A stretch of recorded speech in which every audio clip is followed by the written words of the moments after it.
आज फिर आप लोगों के सामने हम जुड़ चुके हैं।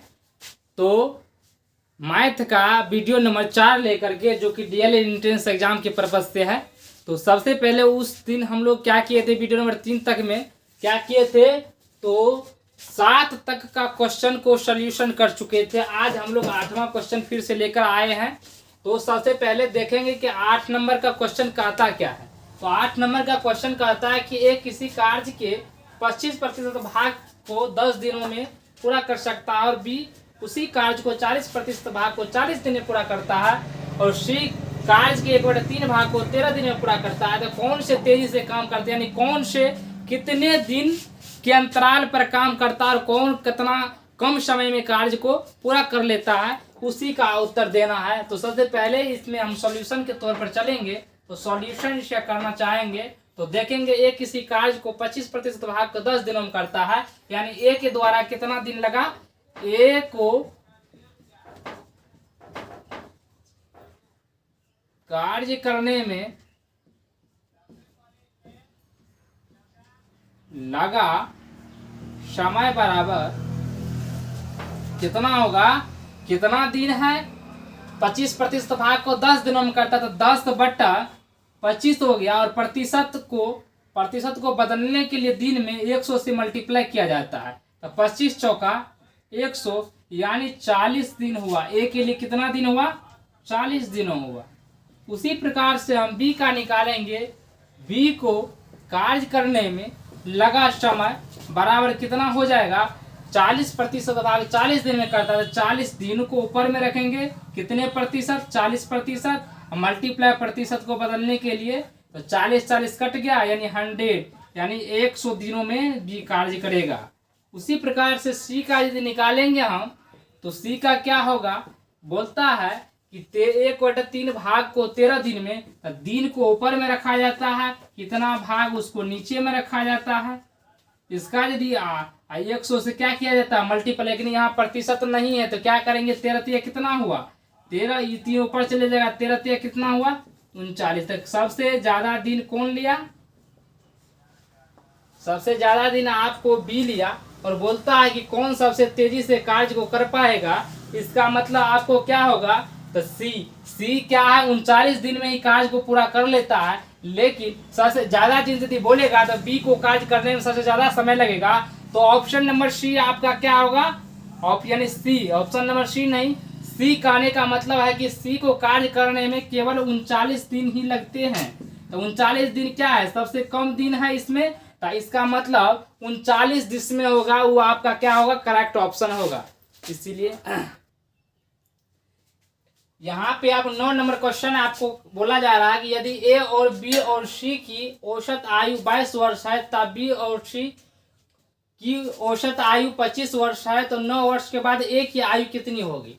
इसका मतलब आपको बताया जा रहा है कि ए और बी और सी यानी तीनों की औसत आयु दिया। औसत आयु को कन्वर्ट करने के लिए, किसी भी औसत आयु को वर्तमान आयु में कन्वर्ट करने के लिए जितने भी नंबर होते हैं उतना से मल्टीप्लाई करना होता है। इसका मतलब ए बी सी 3 का औसत आयु दिया हुआ था, 22 में 3 से मल्टीप्लाई करना होगा। उसी प्रकार से इसमें दिया हुआ कि बी और सी दोनों की औसत आयु, इसका मतलब 25 को 2 से मल्टीप्लाई करके वर्तमान आयु को ज्ञात किया जा सकता है। उसी प्रकार से जब a प्लस बी प्लस सी का वर्तमान आयु निकल जाएगा और b प्लस सी का वर्तमान आयु निकल जाएगा, तो यहाँ से आप विभिन्न प्रकार से a का भी वर्तमान आयु निकाल सकते हैं। और जब a का वर्तमान आयु आपको निकल जाएगा तो उसमें 9 ऐड करके आपको पता चल जाएगा कि a को 9 वर्ष के बाद उसकी आयु कितनी होगी। तो सबसे पहले हम लोग क्या करते हैं, a प्लस बी प्लस सी की वर्तमान आयु निकालते हैं। a प्लस बी प्लस सी की वर्तमान आयु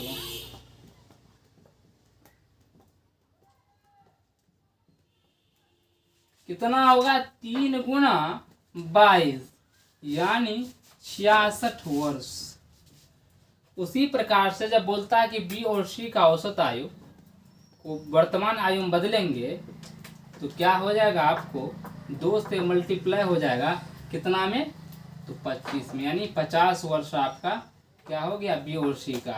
तो जब ए प्लस बी प्लस सी यानी ए बी सी में से बी और सी को घटा देंगे तो बचेगा क्या, ए बचेगा। इसका मतलब इसको सब्ट्रैक्ट करेंगे तो क्या बचेगा, ए बचेगा। ए प्लस बी प्लस सी में से बी प्लस सी को घटा देंगे तो क्या बचेगा, ए। यानी ए का वर्तमान उम्र क्या हो जाएगा, वर्तमान आयु क्या हो जाएगा, 66 माइनस 50 यानी 16 वर्ष। और जब इसमें 9 जोड़ देंगे तो कितना हो जाएगा, 9 वर्ष के बाद ए का आयु कितना हो जाएगा, 16 प्लस 9 यानी 25 वर्ष। इस प्रकार से आपका ऑप्शन नंबर क्या है, डी क्या है, करेक्ट है। क्वेश्चन नंबर 10 को हम लोग देखेंगे। बोला जाता है कि एक समचतुर्भुज का परिमाप 120 मीटर है और किन्हीं दो समांतर भुजाओं के बीच की दूरी 15 मीटर है। तो समचतुर्भुज का क्षेत्रफल ज्ञात कीजिए। समचतुर्भुज का क्षेत्रफल को ज्ञात करने से पहले हम लोगों को पता करना पड़ेगा कि परिमाप, इस परिमाप से हमें भुजा प्राप्त करना होगा। इसका मतलब समचतुर्भुज का परिमाप क्या होता है, सबसे पहले लिखना पड़ेगा कि समचतुर्भुज का परिमाप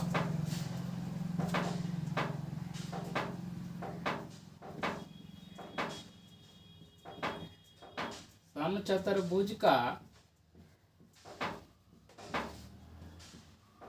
परिमाप क्या होता है, परिमाप भुजा क्या होता है, भुजा निकालना है तो भुजा क्या होता है, परिमाप बटे 4। तो परिमाप कितना 120 दिया हुआ बटे 4 करेंगे यानी क्या हो गया, 30 मीटर आपका क्या हो गया, भुजा हो गया। और समचतुर्भुज का क्षेत्रफल क्या होता है, क्षेत्रफल मांग रहा है तो समचतुर्भुज का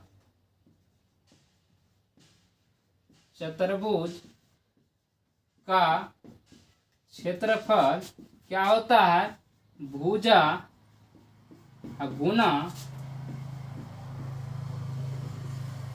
समानांतर भुजाओं की बीच की दूरी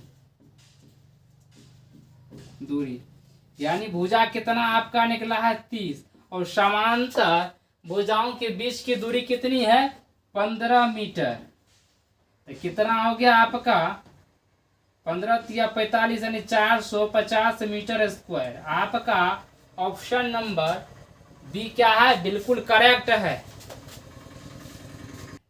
इसी प्रकार से क्वेश्चन नंबर 11 बोलता है कि किसी कार का क्रय मूल्य 15 पे 4 जीरो यानी रुपया था। राजू ने इसे 5% लाभ पर मोटू को बेच दिया और बाद में मोटू ने इसे 2% हानि पर पुनः राजू को बेच दिया, यानी लेन देन में कुल लाभ या हानि कितने प्रतिशत होता है। कहने का मतलब है कि कोई भी सामान राजू के पास था, यानी राजू क्रय मूल्य पे खरीदा था, राजू ने फिर उसे क्या किया, मोटू को उस 5% लाभ पर क्या क्या बेच दिया। फिर मोटू ने क्या किया, 2% हानि पर लेकर के किसको बेच दिया, फिर राजू को ही लौटा दिया। यानी लौटाने और देने के समक्ष में कितने प्रतिशत का लाभ राजू को प्राप्त हुआ, क्योंकि पुनः राजू के पास ही वस्तु क्या हुआ, फिर से आ गया। यानी जिस कार को राजू ने मोटू के समक्ष बेचा था 5% लाभ लेकर, उसी प्रकार से फिर मोटू ने 2% हानि लेकर क्या किया, राजू को फिर दे दिया। तो उसी क्रम में जो लाभ या हानि हुआ, उसी लाभ या हानि को देखेंगे कि राजू को कितने प्रतिशत का लाभ या कितने प्रतिशत का हानि हुआ। तो सर्वप्रथम क्या करेंगे कि राजू का क्या है, क्रय मूल्य, राजू का क्रय मूल्य।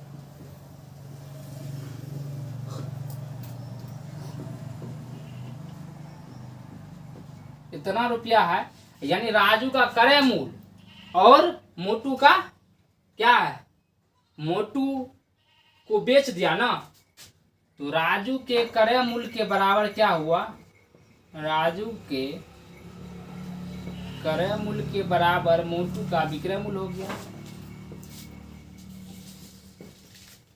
विक्रय मूल्य हो गया। और क्या होता है क्रय मूल्य का फॉर्मूला, जब निकालेंगे तो क्या होता है, विक्रय मूल्य, राजू बेचा है सामान को तो राजू का विक्रय मूल्य और इसका हो गया क्रय मूल्य।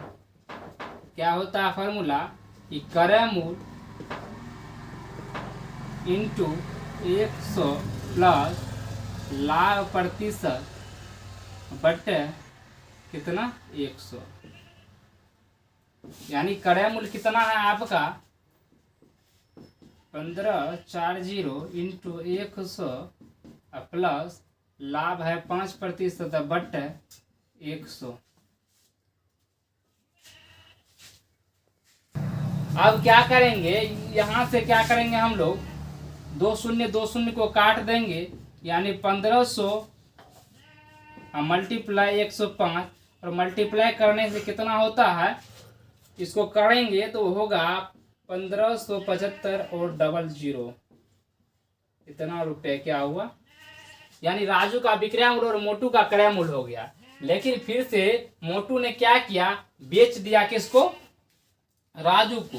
तो राजू का क्रय मूल्य कितना होगा, राजू का क्रय मूल्य फिर से कितना होगा। अब हम लोग देखेंगे कि इसका क्या होता है फॉर्मूला, कि विक्रय मूल्य इंटू 100 माइनस हानि प्रतिशत बट 100। तो क्या होगा 1575 100 माइनस 2 बट 100 कट गया, और इस प्रकार से 1575 गुना 98। अब इसको मल्टीप्लाई करने से आपको कितना आएगा, 154350 आपको इतना आएगा, जो कि आपको क्या है, या क्या है, क्रय मूल्य है। और जब वास्तविक लाभ पता करेंगे तो लाभ बराबर क्या होता है, विक्रय मूल्य माइनस क्रय मूल्य, यानी जो मूल्य पे बेचा गया था कोई सामान, यानी 1575 माइनस 154350, तब आपको सब्ट्रैक्ट करके कितना आएगा, जो कि आएगा 3150 रुपया। 3150 रुपया आपका क्या है, करेक्ट आंसर है। जिस ऑप्शन में होगा आप टिक लगा लें। यदि आपको यह वीडियो अच्छा लगे तो लाइक, सब्सक्राइब और शेयर दोस्तों के साथ जरूर करें,